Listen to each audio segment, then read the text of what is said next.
Hey there YouTube, I'm Yukitsu, this is the Yukitsu Times, welcome to my channel. Welcome to Rome 2 Total War. I haven't been in this in a while and I wanted to sort of check out what's been going on and this is what's been going on. I don't have any idea whose face that is supposed to be, but it is terrifying. If I ever met a man who had actual springs like that, like, this is how springs were invented. Someone looked at this man's face and realized the industrial purpose that that guy's face could have. Because he probably... My instinct if I saw a man with a face like that is I would probably try to push on that beard and see what happens. And when it sprung back in the way that I'm sure it would have, Eureka, that is exactly what I'd be thinking at that moment. So anyway, big updates, big patches and stuff like that. Nothing which really does dramatic influences on the sort of nonsense that's been going on in matchmaking multiplayer as far as I can tell. But we've got some new factions here. Arverni, these came in the wake of the sort of Hannibal at the Gates DLC that came out recently, which is another sort of mission-based DLC. If we look here, so we can see this one, new campaign, you can see that you can play as Carthage, Rome, Syracuse, the Lusitani, and the Arverni. As you can see, these last two are minor factions as they appear on the map, but they actually play a very pivotal role in that fighting over sort of their territory is what sparked the Punic War. So these guys are minor factions, but they're the ones that actually sort of... They're sort of like the Balkans of this war in the major power struggle. Of course, you got your Carthage. They've got the great enemy. They dislike Rome. Of course, Rome has Carthago delenda est, which means that they hate Carthage, which is a really strange penalty to have in that that's sort of the penalty they already should have regardless. But anyway, alongside them, we've got Syracuse. Which is a bit of an anachronism in this one. But again, they're a major faction in the politics of this because they were sitting there in their tiny little part of the south of Italy, fending off the Carthaginians, and the power struggle sort of wagered back and forth between Rome and Carthage around Syracuse to a very large extent, and they were pretty important in that regard. But anyway, let's go ahead and look at the factions first of all.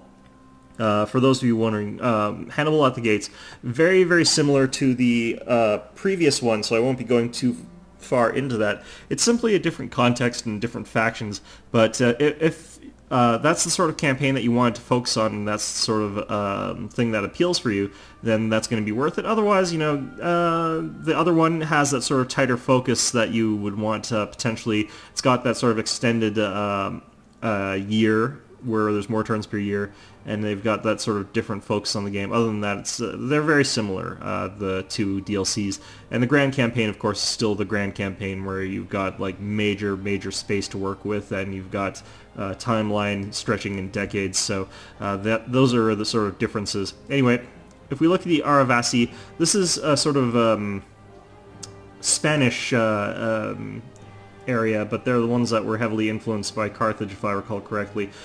What they've got is these really sort of high-end shock infantry. Their sort of values are quite good here. They're pretty typical for a barbarian elites type unit.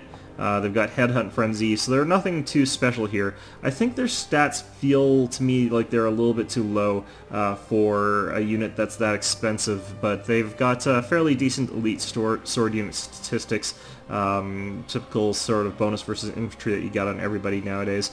We got these stealth units here. They're not actually really that good at fighting. They're okay, there's nothing wrong with them, but their low armor means that they will lose in a protracted fight.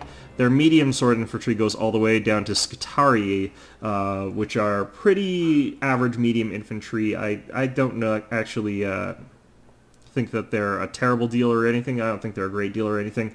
I think that they're just sort of middle-of-the-road typical. The one thing that I dislike is that they've got shield wall instead of other defensive capabilities, and that they've got frenzy instead of use the whip. Personally, I just happen to like use the whip more. It's more versatile, and you can use it in more situations. Going down from here, you've got painted warriors. Not really sure how these are... how accurate these are. To be honest, I'm not actually sure how accurate the Iceni ones are either, but what these guys are is a pretty decent all-around sword unit as well. They're sort of similar to Scutarii, but if you want something more durable to withstand a punch-in long fight, the extra armor is going to help more typically than the morale is on the Scutarii, so they're I think, definitely a better pick despite the cost difference. Of course, painted ones, you can just sort of throw them into a fray and ignore them if you want to a little bit differently, since they have got that higher charge bonus. Just use them for the frenzy charge, and then let them get killed. That's an option. Then, of course, you got the Iberian Swordsmen. They're utter trash, as to be expected, but, you know, they can be useful nowadays. They've really sort of done a lot to make the lowest end troops a little bit viable at the very least. Moving on to spear units, they've got Scutarii Spearmen. They're pretty average. There's nothing too great about them. They do use shield screen, which I still am not too sure about, and they've got cavalry counter-tactics, which is still not the greatest ability, but it's an okay ability currently, especially with what people have been using, which is a lot of very big elephants and stuff like that. But these guys aren't really tough or durable enough to slug it out with heavier units that you're going to see a lot of the time. Same with the Iberian Spearmen. So these guys definitely do have a sort of weakness against certain cavalry that can definitely show. If we move on, we've got Balearic Slingers, which are quite good. There's nothing really to say about them. They're just Balearic Slingers. They're quite good. Iberian Skirmishers, pretty typical low-tier, low-end javelin men. And Iberian Slingers, who are the cheap version of the better one, obviously, and they do what they do. They're just a good unit all around for skirmishing, but they're not going to win any missile fights. Anyway, moving on to Melee Cavalry, they've got the Elite Noble Cavalry, which is not too different, and they've got the Celtiberian Cavalry, which is their sort of nice middle road cavalry. None of these guys are shock cavalry, though, which is sort of the shame. They have got bonus versus infantry, which is nice. Iberian Cavalry as well. And then you've got Missile Cavalry of Cantabrian Cavalry here. They have got Cantabrian Circle, but and they've also got Parthian Shot, but they are using javelins, so they've only got 7 ammunition because they're using javelins, and that makes them sort of less useful than they could otherwise be, but I can definitely see the appeal of using them with a faction like these guys. So these guys, a little bit of a diluted faction, I feel. They don't have any sort of real standout units that look like they would make these guys excel, and they've got fairly solid middle tier units, but they don't seem to have really any standout amazing deal units in my opinion, but all around they seem like they'd be a pretty average faction. Let's move on to the Lusitani. As you can see, these guys are the other faction from Spain. Very, very, very similar. They've even pretty much got the basically got very similar statistics, but they have got the veteran shield warriors. These guys are elite statistic sort of melee infantry. As you can see, they've got really good weapon damage, which is 39 and armor piercing 10. That's actually really quite good. Their deficiency is that their armor is quite low. Their melee defense is high to compensate for that, so these guys are actually quite strong. And since they don't have encourage, you can take these in fairly large numbers, so they're quite a good unit with their very high melee attack statistic. Moving on, they've also got Lusitani Spearmen and Lusitani Guerrillas. I don't think guerrillas make a lot of sense. I don't think spearmen who are ambushing cavalry is something I would really necessarily do unless you want to try and draw in cavalry, but cavalry is fast enough that they can pivot away from these guys if they start trying to chase what they think is an exposed unit of Balearic Slingers. So I definitely think the Lusitani Spearmen are the way to go right now, or potentially the Scutarii Spearmen. If you want to just fend off enemy cavalry, which is what you really want to be doing with those spears, rather than sort of trying to do clever ambushes. As you can see, you do gain a few statistics here, but at the cost of a lot of armor, and armor and defense is really sort of something that's very important for a spear unit to fend off cavalry. Moving on, as you can see, these guys, though, all they've got Scutarii cavalry and Iberian cavalry, very low quality of cavalry all around, and they're just not going to be able to win in the mobility sections. They're going to rely very heavily on the veteran shield warriors, in my opinion, and possibly clever ambushes from the guerrilla warriors if you can set those up. If you just sort of look at these guys are a great deal. 800 for these melee statistics is actually really quite good. The big problem with them, of course, is that they're just a sword unit. The problem is that they're just a sword unit. All they've got is frenzy. They don't have anything sort of more versatile. They're using shield wall. They could end up finding themselves in a bad situation if the enemy is stocked up on heavy cavalry. Fortunately, you have got better spearmen than the other guys. It's just that you're going to end up with a very infantry-focused army as the Lusitani. Let's move on here and go to the next faction. It's Syracuse, the last of them. So, as predicted, these guys, Greek style, they've got picked hoplites. These are their sort of top-end elite hoplites. Again, they're of a sort of unit that I just don't think is worthwhile. I don't think that elite hoplites of that caliber currently make sense. They've got Hippeus Lancers, which are a little bit too expensive for what they do right now. And there's Thorax Hoplites. For their general, Hippeus Lancers is probably a good idea. It would have been nice if you could get your general and your unit of Mercenary Samnite Warriors, but obviously that's not going to be the case. Now the Mercenary Samnites and the Thorax Swordsmen are very, very defensive for a sword unit. 85 armor on a sword unit is almost unheard of, and it's actually quite a decent amount of that. Since they have got that bonus versus infantry, this means that this unit can be used to grind down other durable units while still being something that can stand there and take a lot of damage from a much heavier class sword unit for a long time. So rather than actually winning the combat necessarily, these guys are going to be able to do better in combat than a spear unit would have against heavy infantry and a heavy sword infantry unit or an elite sword infantry unit, and still hold them in place despite the fact that they're much lower in weight class and their attack statistic is much lower and their weapon damage is pretty average. So this unit's a very strange unit. They're very defensive. I think that they're a relatively decent value for what they can do. Moving on from there, we've got spear units. These guys are pretty much the same as the Athenian ones, pretty much across the board. We get the mercenary Etruscan hoplites. They don't seem to have like phenomenal statistics above the thorax ones here for some reason. They've got less armor, for example. They've got more morale, if you look here, and they just don't seem to be too different. Like, you could take them definitely. But I think that the Thorax Hoplites ultimately are probably a slightly better deal for your dollar there. And of course the Mercenary Veteran Hoplites, much improved statistics over them in terms of armor. They're practically as good as the Picked Hoplites in a certain sense, and they've just got a little bit more statistics all around. So I think Mercenary Veteran Hoplites is still a good pick. They've got pikemen. They're the regular kind rather than thorax. That makes them a little bit underwhelming in a lot of senses. So I think that Syracuse is going to have difficulty trying to form a pike army. They've got these mercenary and Balearic slingers, pretty typical stuff, light peltists. So your average sort of Greek ranged units. For shot cavalry, Hippeus Lancers, obviously, these guys, again, like Athens, they're a decent unit, but that's not really their strength. Honestly, I'm having trouble figuring out what the strength of these guys is supposed to be. I'm assuming it's supposed to be in these piked unit or these spear infantry hoplites, but you don't really win with those right now, in my opinion. Moving on from that, we've got melee cavalry. We've got the typical citizen cavalry. They're just all the same. And then we got mercenary Campanian cavalry. And these guys actually have really decent statistics for melee cavalry.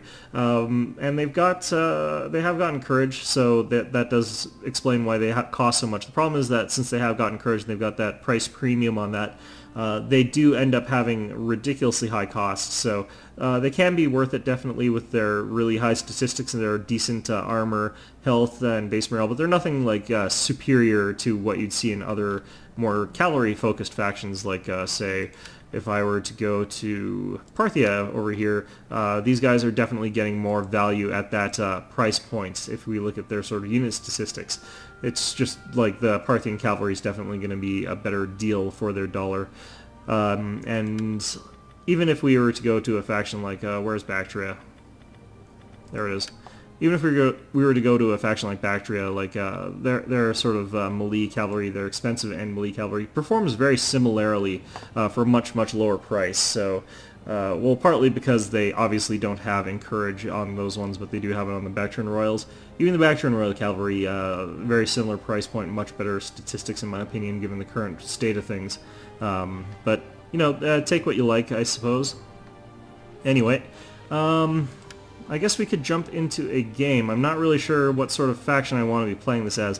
Honestly, I haven't been playing as much of this, not because I don't like it, but because I've been really busy, and there's just been a lot of other games I've wanted to try out and dip into and then see if I like it. But yeah, let's go ahead and play a multi-quick battle. Probably going to get destroyed, because I don't honestly think that any of these factions are overly viable. I think that there's some sort of problems that they're going to be looking at in terms of composition. But hopefully they'll turn out to be okay, I guess. Probably pick the Lusitania and really load up on those swordsmen. I think that sort of is a good way to go about it. But of course we're also going to have to defend ourselves with spears, and we're going to have to keep some range depending on what we're up against. So anyway, I wonder if people really are still into this game. It's actually quite old now that you think about it. It's been a long time since it came out. So, I mean, there's other things that have been coming out lately. I've been playing other games. Other people have been playing other games. So, I don't know. I'm not sure how healthy the online community really is right now, but I think that it's going to still keep going for some people for quite some time. I don't think it's going to be quite like Shogun 2 Total War was, even though Shogun 2 had its own share of real bad problems, but we'll have to see how things go here. Alright, we found a match. From Madboy 102. Alright, well, whatever. Let's pick the Lustani, and let's get rid of all of these noble spam here. And let's get some mercenary veteran shield warriors. Have I got the right thing here? Warrior, good. Okay, we're going to scale back a little bit on those guys, since our opponent looks like they're going for Bactria, which means that they're probably going to actually just spam elephants on me here. But that's okay. I can totally deal with someone who is willing to do that. So let's get, yeah, let's have 4 of those and 4 of those, and that should be okay. We want a little bit of cavalry, but we can get away with using lighter cavalry, I think. Let's go with 2 of them. Let's go with actually 2 Cantabrian, and we're going to use the Cantabrian cavalry just to skirmish away our opponent if he's trying to bring a lot of elephants. It lets me form a defensive position and really sort of rely on that. Actually, let's take 2 of these guys and then take like 4 of these guys. I'm a little bit short on cash. That's a real shame.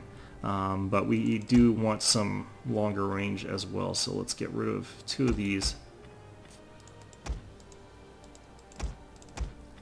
Okay, so we've got a decent skirmishing component with these really cheap Iberian slingers. Because there's so many of them, it lets me sort of use them haphazardly. And we've ended up with a sort of horde-style army, but that's fine given the circumstances. Let's go with Commander, I think, yeah. Do want my Lusitani nobles to stick around. So what Bactria can do is they can either form a pike-heavy army or they can form an elephant-heavy cavalry army. And what I'm more likely to see is a heavy cavalry army with a lot of elephants, which is going to be really annoying, but the thing is that if he does that, at least I don't have to break through a pike line, which is also annoying. Now, the Bactrians do have... Oh, shit. This is a really open field map. Okay, well, that actually works out okay for us, come to think of it, since that does give us good firing lines, but it doesn't give me anywhere good to hide in case he spams elephants. So we'll have to see how he does and what he does. I'm assuming he's going to just have tons and tons of cataphracts and elephants, and that's going to be really bad for me, but we'll see. We'll see how these Lusitani noblemen and veteran swordsmen hold up against that sort of thing, but if he's got a more balanced army, I think we can sort of fight them more conventionally. If it is all cavalry, of course, you want to be on the defensive. That's sort of how the game works. If your opponent's going all-out tard offensive, then you might as well be in a more defensive position and let him use that to get at you and hopefully fail. Okay, so let's get our units set up here. Okay, so we want these guys to be here. We want our veteran ones to be sort of more on the wings, to sort of move into support if they have to. And we're going to have all of our veteran swords in the middle here. Oops, 1 second. Okay, and we're back. That was just me getting my pizza here. Okay, so we need to get our ranged units here. This cavalry in the back here. Oops. There we go. Okay, so yeah, that was me getting my pizza at that time. Perfect time for that. Okay, so it looks like our opponent does have actually a fairly conventional looking army. In fact, he doesn't seem to have cav or elephants at all. Or is this a pike line? Thorax hoplites. This is a very peculiar army. No elephants. Well, good for him. Okay, so we're going to get our Cantabrians out there. They're not going to actually use, obviously, Cantabrian Circle. Looks like I've got his sort of attention there, but... Yeah, the thing about my faction is that since I don't have any real option as far as beating elephants. I have to take this sort of very lopsided army approach with these Scutari and these Iberian skirmishers and the funny cavalry that I've got here. Actually, he's got Bactrian Royal Cavalry, which is... and Hellenic Cataphracts. Okay, so that's good enough for what he wants to do, I'm assuming. Range is nowhere near enough. Okay, so let's move some of our spears up to the front here. What I want to do is try and get some hits off against these guys with my Cantabrians, and that will probably deal a little bit of damage. Okay, so...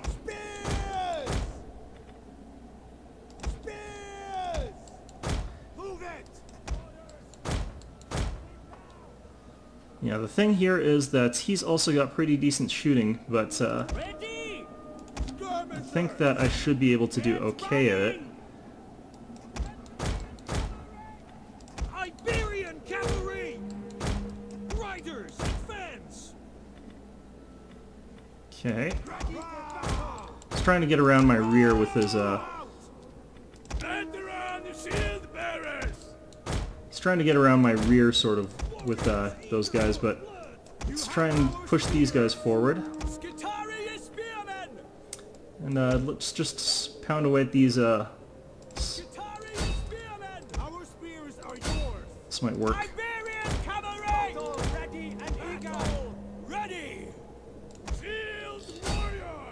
Okay, let's get these melee warriors into the fight here.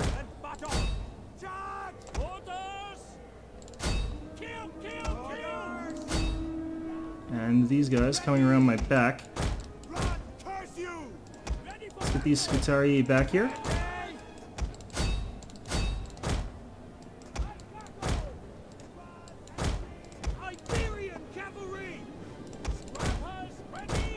Okay.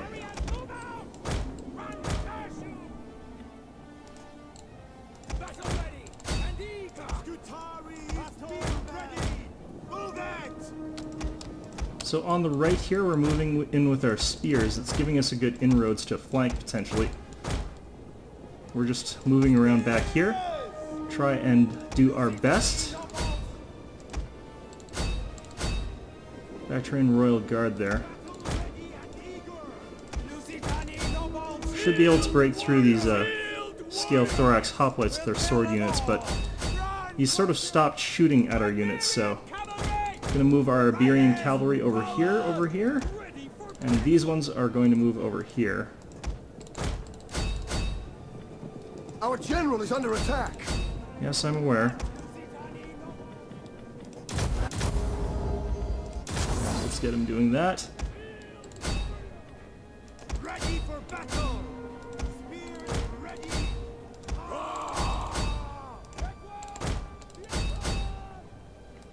Okay, and we're going to move these guys around this way. The men are wavering. We hunger for blood and battle. Ooh, my guys just got trounced by his general there.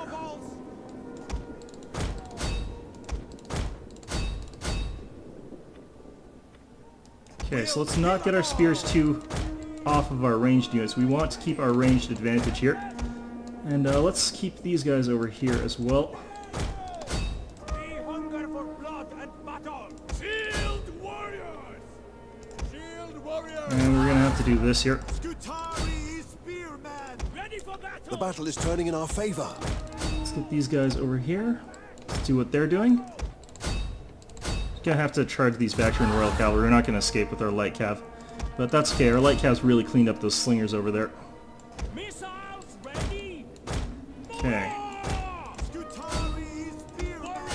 We're gonna have to charge these cav with those guys. Let's get these guys all into that Bactrian Royal Guard to finish off his general. One of our units has used all its ammunition.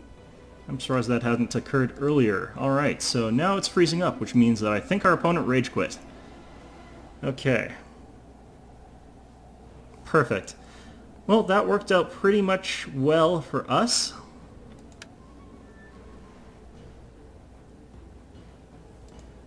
Wonder what the slowdown actually is about. Could actually just be latency.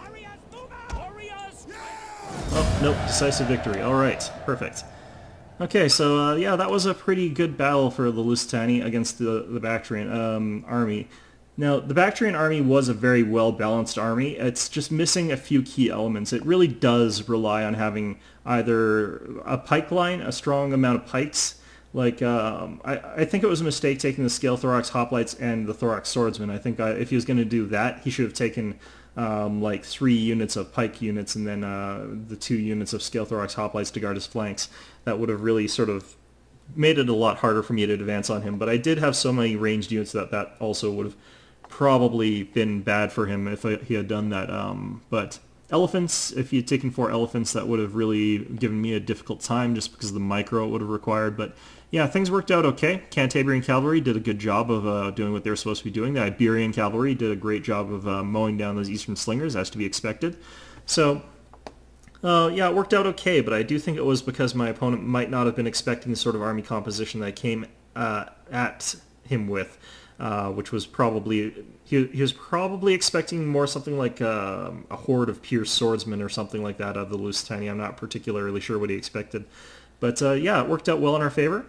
And that's sort of what the new factions are like, barring Syracuse, of course. I think Syracuse is in its own sort of little sort of purview here right now. So anyway, I hope you found this enjoyable. I hope that you're still enjoying this game if you happen to be someone who likes this game. It's still got a lot going for it, and they're still patching it frequently and updating it and making it better. But yeah, it's still a game that I really like, and I'm glad I can get back into it now a little bit. Anyway, I hope to see you all next time.